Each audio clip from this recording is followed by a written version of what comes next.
I was invited to a wedding. I was broke and jobless. I wanted to eat meat. So I decided to tolerate the intolerable. At the wedding, I realized why I was invited. So this friend of mine always surrounds herself with non-whites. She does this to make sure her white friends know she is better than them. Here's the thing. Her father is a butcher. His shop filled with fresh meat. Because of my friendship with his daughter, I get discounts. So like any sane person, when I faced a dilemma between fresh meat and racial pride, I chose meat. At the wedding, my friend was using me as an ethnic prop.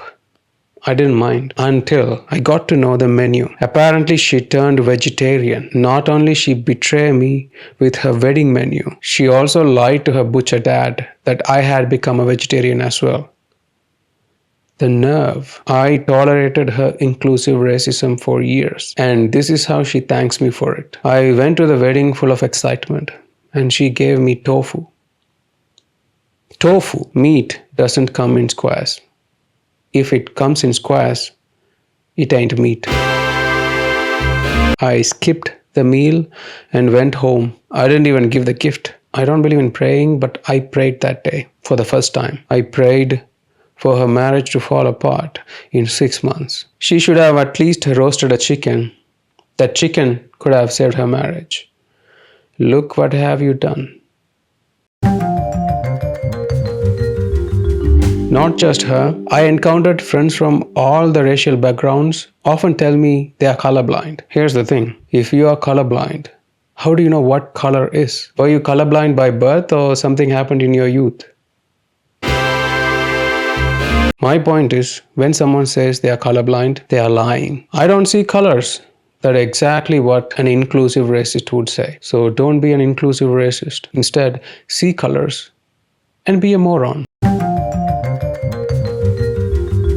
I was 13 and my biggest problem was my neighbor's mad dog. I couldn't step out of the house. That dog chased me, tried to bite me all the time. I was scared to death. Time passed, I turned 18 and the dog stopped chasing me. I wondered why. Suddenly one day, the dog showed up at my house and told me he needed to go to an office party and wanted a diverse friend to go with. That's why he had been chasing me all this time. Because he needed a diverse friend.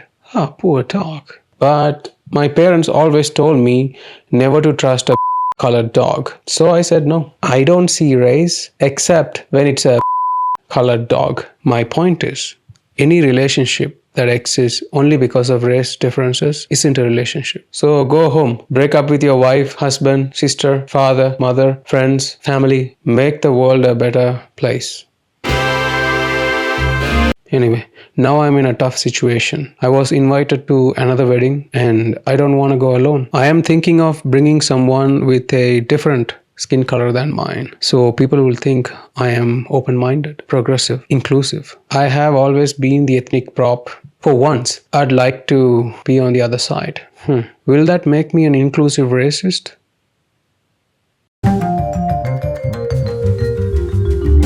I don't think racism is going anywhere soon, but hear me out. What if, bear with me, what if we encourage people to see color in everything? They want to feel important, we'll give them importance. The idea is simple. If someone hates, let's say in this case, a green-skinned person, they should avoid the color green entirely in their life. For example, they can't eat green vegetables. They can't go near a tree. Well, they can go near the brown part of the tree, but not the green. In this case, to avoid confusion, they'd have to hate both brown and green. Makes much more sense. So they can completely avoid any relationship with nature and live inside a bubble. Also, no beef because cows eat grass. So green is still in cow's system. So no beef, no lamb. If they're hungry, they can have all the tofu in the world. In my opinion, I think we should treat racism as like an allergic reaction rather than a social reaction. Think about it. When someone is allergic to shellfish, you would say, don't bring shellfish here because this person is allergic. You can do the same with a racist. For example, let's say if someone is allergic to a pink-skinned person, you can say, don't bring the pink person. There's a shellfish over here.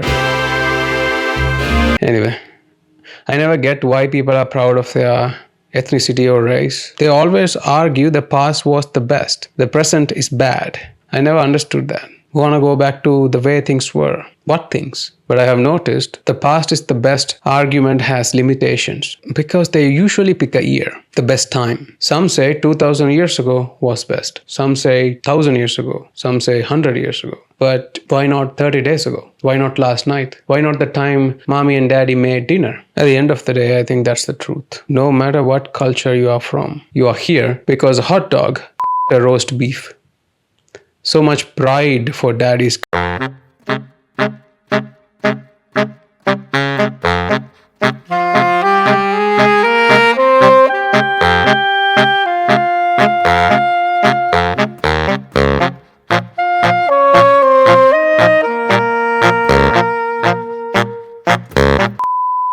Colorblinders claim they can't see colors, but they have no issue seeing genders. I mean, the color is objectively there. You can see it. Oh, look, a brown guy, a black guy, a white guy. Easy. But how can you see a person's gender? Gender is not visible. Most of the time, we assume someone's gender based on their clothes. So in my opinion, it makes more sense to be gender blind than colorblind. Unless colorblinders picture everyone naked. I think that's how they see gender. I think any relationship that looks for an audience is a circus. Sooner or later, you will be forced to remove your clown makeup. As much as inclusive racism is a controversial topic, I have noticed nobody complains when porn is diverse. Never heard one. As much as sex is involved, people become progressive. I think the best way to fight racism is to turn an angry society into a horny society. Maybe.